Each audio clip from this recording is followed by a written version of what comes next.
માવઠારૂપી કહેર અને કહેરના કારણે જગતનો તાત હેરાન પરેશાન આર્થિક રીતે જેને ખૂબ મોટું નુકસાન ગયેલું છે। અત્યારે આપણે ઊભા છીએ, આ છે ધારી તાલુકાનું દુધાળા ગામ અને દુધાળા ગામમાં આમ જોઈએ તો દરેક ખેતર દરેક વાડીઓમાં જ્યાં જોઈએ ત્યાં મસ્ત મોટી નુકસાની છે। ખેડૂતો એટલે કે જગતનો તાત અત્યારે ભારે નુકસાની વેઠી રહેલ છે। તમે જોઈ શકો છો કે આ છે 8 વીઘાની મગફળી અને મગફળીના પાથરા અત્યારે ખેતરમાં પડ્યા છે। મૂંગા પશુઓનો ઘાસચારો પણ તેમના મોઢેથી જૂટવાઈ ગયેલો છે। આ વરસાદરૂપી કહેર, આ જગતનો તાત, આ ખેડૂત, આ કોઈ ફોટો સેશન પણ નથી, પણ હા ખરી વાસ્તવિકતા છે। આ વાસ્તવિકતા ગીર પંથકમાં ધારી તાલુકાની અંદર આમ જોઈએ તો દરેક વાડી અને ખેતરમાં પણ છે। અત્યારે જગતનો તાત કુદરતના કહેર સામે લાચાર બનેલો છે, પરંતુ હા આપણી રાજ્ય સરકાર, આપણી કેન્દ્ર સરકાર આ ખેડૂતોના વહારે આવીને આ ખેડૂતોને યોગ્ય સહાય આપે એ પણ ખાસ જરૂરી છે।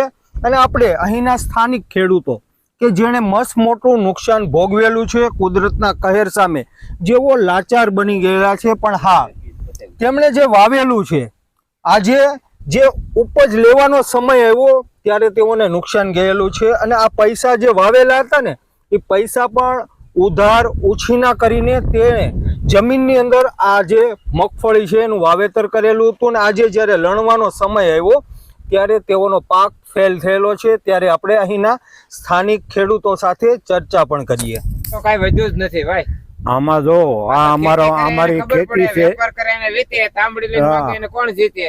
આ ભાજપ વાળા નકરું એવું જ કરે છે। આ ખેડૂત કેટલી નુકસાની કોઈ કહેતું જ નથી।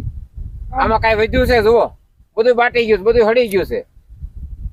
આમ જોઈએ ને તો જ્યારે મગફળીનું વાવેતર કરેલું હોય ત્યારે જગતના તાતે એક એક દાણો વાવેલો હોય અને આ એક દાણાના અનેક દાણાઓ કરવાના હોય, પરંતુ આ જોઈ શકાય છે કે આ મગફળી જ્યારે તૈયાર થયેલી છે ને ત્યારે આ ખાલી ખમ છે। આ જે મૂંગા પશુઓનો ઘાસચારો છે એ ઘાસચારો પણ જૂટવાઈ ગયેલો છે અને ખેડૂતોને ખૂબ મોટું નુકસાન થયેલું છે। ત્યારે અહીંના સ્થાનિક ખેડૂતો આપણી રાજ્ય સરકાર, આપણી કેન્દ્ર સરકાર પાસે યોગ્ય માંગણી કરી રહેલ છે। ત્યારે હું અહીંના સ્થાનિક ખેડૂતો સાથે પણ ચર્ચા કરીએ, ભાઈ શું છે ખરી વાસ્તવિકતા? હવે ખેડૂતોના મોઢામાં આવેલો કોળિયો છીનવાઈ ગયો છે, એ જ વાસ્તવિકતા છે અનિપભાઈ, 100%। અને આમાં ખેડૂતો રાત દિવસ મહેનત કરી, વાહુપા કરી અને લણણીનો સમય આવ્યો, લણવા ગયા અને છેલ્લે વરસાદ સતત 4 દિવસથી 25 તારીખ સાંજથી લઈને આજ સુધી વરસાદ પડે છે। આમાં હાથમાં આવેલો દાણો હવે બધો ઉગી ગયો છે। હવે આમાં ખેડૂતને કઈ થાય એમ જ નથી। આપણે નિહાળી શકીએ છીએ ફૂગ પણ મારી ગઈ, ફૂગ પણ મારી ગયા છે। આ પાલો છે જે મૂંગા પશુઓ માટે, તમારી પાસે પણ પશુઓ હશે, મૂંગા જીવ હશે, જેમના માટે તમે ખાવા માટે આ મગફળી એનું વાવેતર એટલા માટે પણ કરતા હશો। કપાસની પણ આવી જ હાલત છે દાદા, કપાસની આવી જ હાલત છે, કપાસની પણ આવી જ હાલત છે। કપાસ હવે ઉગી જવા મળ્યા છે, બરોબર છે। અને જગતનો તાત કુદરતના કહેર સામે જ્યારે લાચાર છે ત્યારે સરકાર પાસે તમે શું આશા રાખો છો? સરકારને હવે સર્વે કરવાની જરૂર નથી, ઓન ધી સ્પોટ સહાયની જરૂર છે ખેડૂતોને। આમ જોઈએ ને હું સરકારને અહીંયા બેઠા બધી ખબર છે, ધારીથી નીકળ્યા, નુકસાન છે ધારીથી જ્યારે નીકળ્યા અત્યારે દુધાળા પહોંચેલા છીએ આપણે, અને દુધાળા સુધી દરેક વાડી ખેતરની અંદર આ હકીકત આ સામે આવેલી છે।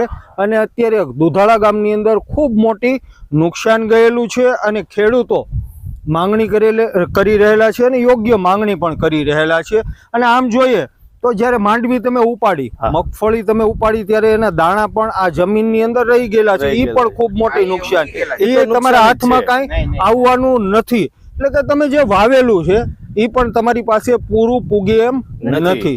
સર્વેની જરૂર નથી, હવે ડાયરેક્ટ સહાયની જરૂર છે ખેડૂતને। ખેડૂતો આમ જોઈએ ને તો કાકા હું માનું છું કે 20મી સદી નથી આ, પણ તમે જે જગતનો તાત છે એ 20મી સદીમાં તમે જીવી રહેલા છો। ખેડૂતો જ્યારે કાંઈક ને કાંઈક ઉત્પાદન કરે છે ત્યારે પૂરતા ભાવ પણ નથી આવતા, એવી પણ ફરિયાદ મળી રહેલી છે। અને હા આજે તો કુદરતનો કેર તમારા આખા પંથકમાં આજે નિહાળ્યો નરી આંખે. અને આમાં સાહેબ એવું છે, સરકાર સેટેલાઇટ થી સર્વે કરે એને ઈ દેખાય છે કે આમાં મગફળી નથી હોય. આ હળી જાય એ નહીં દેખાતું એને. હળી ગઈ, ફૂગ ફૂગ મારી આવી ગઈ, ગઈ. હળી ગઈ. આ પશુનો સારો હળી ગયો છે. એ હળી ગયો. આપણે ખાવા ધાન નથી રહેવા દીધું કોઈ આમાં. કાંઈ નહીં. અટાણે સરકારને સહાયની જરૂરત છે, બીજું કાંઈ જરૂર નથી. સર્વે કરવાની જરૂર જ નથી. સરકાર હવે છે ને આ બધું માફ કરવાની જરૂર છે. સરકારી બેંકમાંથી જે અમે ધિરાણ લઈ, પાક લઈ અને જે પૈસા ઉપાડીને આ બધા બિયારણ, ખાતર, પોતર બધું વાવ્યું છે, મજૂરી ચડાવી છે. મજૂરી સરકારને હવે આ બધું લોન જે સરકારી બેંકમાંથી ઉપાડેલી છે એ બધી માફ કરી દે, ઈ સહાયની જરૂર છે અમારે. જગતનો તાત અત્યારે લાચાર છે, ત્યારે મારી ધારાસભ્ય શ્રી જેવી કાકડિયા, મંત્રી શ્રી કૌશિકભાઈ વેકરિયા અને ભરતભાઈ સુતરિયા સાંસદ શ્રીને એવી નમ્ર વિનંતી છે, તમારે જ્યારે ખેડૂતની જરૂર પડશે ટ્રેક્ટરો ભરીને તમારી પાસે હાજર રહેશે. સરકાર સામે બાંયો ચડાવવી પડે તો બાંયો ચડાવો. કઈ પણ કાળે ખેડૂતને પાક ધિરાણ માફ કરાવો તો જ આ ખેડૂતનો તાત આની ભરપાઈ કરી શકે એમ છે.